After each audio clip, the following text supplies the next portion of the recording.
Baik, Assalamualaikum warahmatullahi wabarakatuh. Terima kasih Ibu kesempatannya yang telah diberikan kepada saya, Salim Al-Halim, salah satu guru penggerak dari SMK Negeri 2 Bukit Tinggi. Dan pada sore hari ini saya berterima kasih sekali kepada Ibu sebagai pimpinan yang telah memberikan kesempatan untuk saya bisa menimba ilmu dari Ibu sebagai pimpinan di salah satu sekolah kami terkait dengan permasalahan dilema etika dan rujukan moral. Nah, Bapak Ibu yang saya hormati, mari kita buka kegiatan kita ini dengan membaca lafaz basmalah. Bismillahirrahmanirrahim. Baik Bu, ada beberapa pertanyaan yang nanti saya memohon kepada Ibu untuk membantu menjawab beberapa pertanyaan Bu ya. Ada sekitar 8 pertanyaan ini Bu. Yang pertama pertanyaannya Bu, ya selama ini bagaimana Ibu mengidentifikasi kasus-kasus yang merupakan dilema etika atau rujukan moral yang terjadi di sekolah Bu. Misalnya ya terkait dengan benar sama benar, terus ada yang salah sama salah itu Bu. Silakan Bu. Oh ya, makasih Pak Salim atas ini pertanyaannya pada sore hari ini, dan mungkin kami akan coba menjawabnya.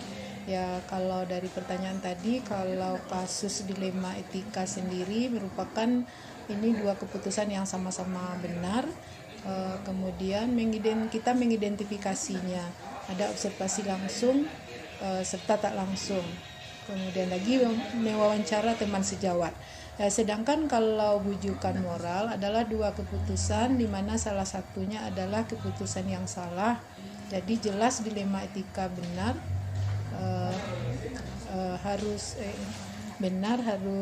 lawan benar, sedangkan rujukan moral itu adalah benar lawan salah. Oke, terima kasih Bu ya atas pertanyaan pertama Bu ya. Nah, berikutnya nih Bu ada pertanyaan yang kedua Bu. Nah, selama ini bagaimana Ibu menjalankan pengambilan sebuah keputusan Bu, terutama pada kasus-kasus di mana ada dua kepentingan yang sama-sama benar Bu dan sama-sama mengandung nilai kebajikan itu Bu.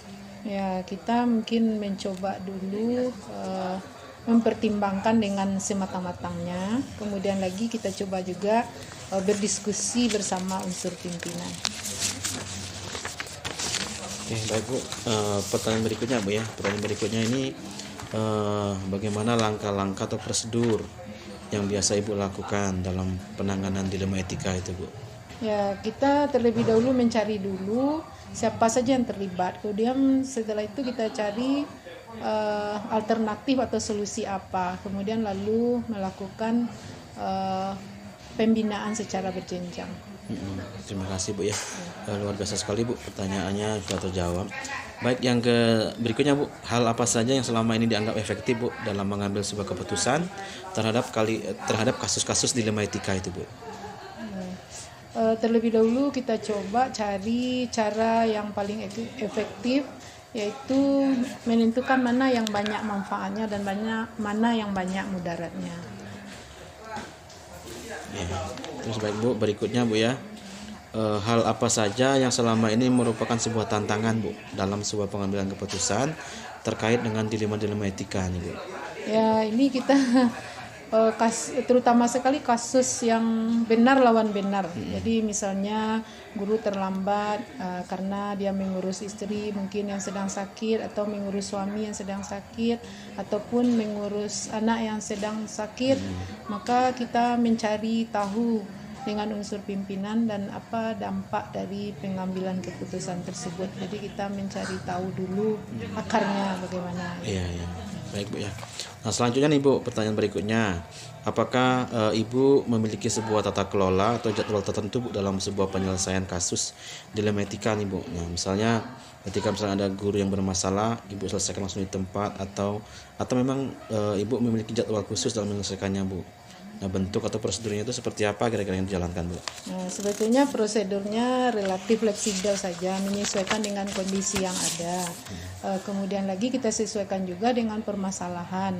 Nanti kalau betul-betul itu melanggar atau memang ada rasanya yang tidak cocok, maka mungkin setelah kita lakukan pembinaan mungkin saja kalau diulangi lagi berarti kita harus memberikan adanya SP1, SP2 dan SP3 itu sebagai peringatan.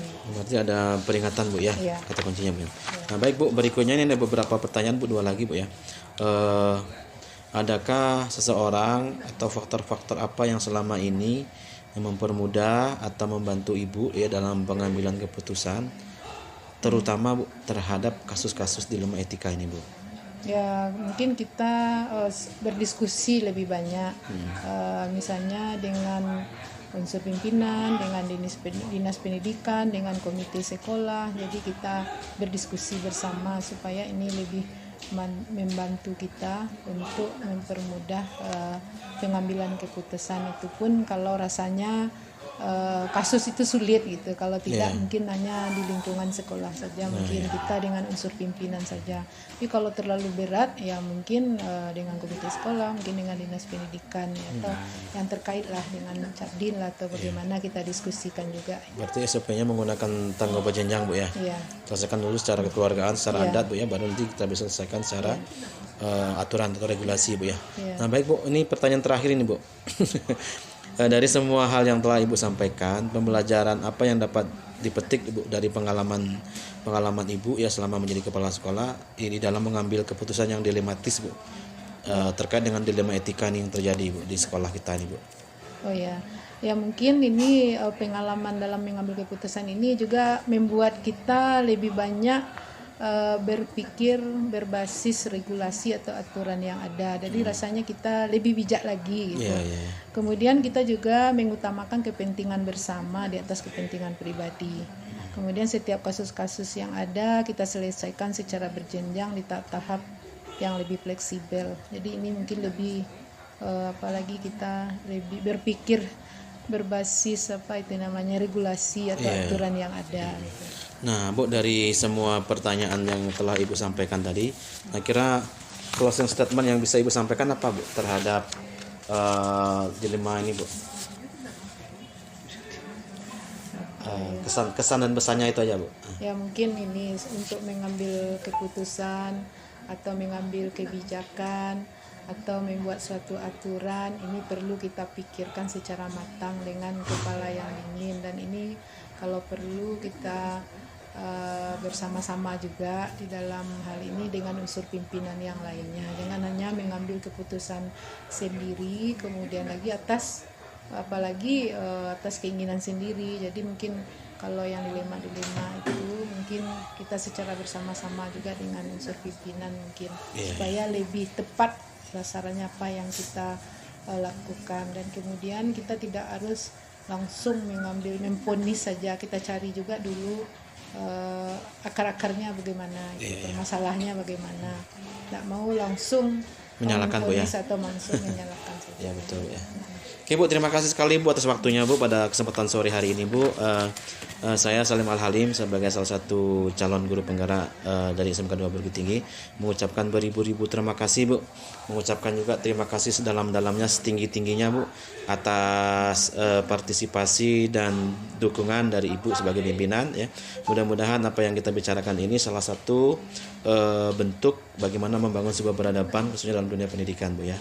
Bu, terima kasih Bu ya, saya ucapkan mudah-mudahan Ibu tambah sehat, selalu kan murah rezeki, panjang umur Bu ya. Amin. Nah kita tutup ya, kita tutup kegiatan pada sore hari ini dengan baca lafaz basmalah ya. Alhamdulillahirabbil alamin. Alhamdulillahirabbil alamin, dan saya akhiri wassalamualaikum warahmatullahi wabarakatuh. Terima kasih banyak Bu ya. Assalamualaikum. Semoga sukses selalu. Waalaikumsalam. Siap kan Bu? Pertanyaannya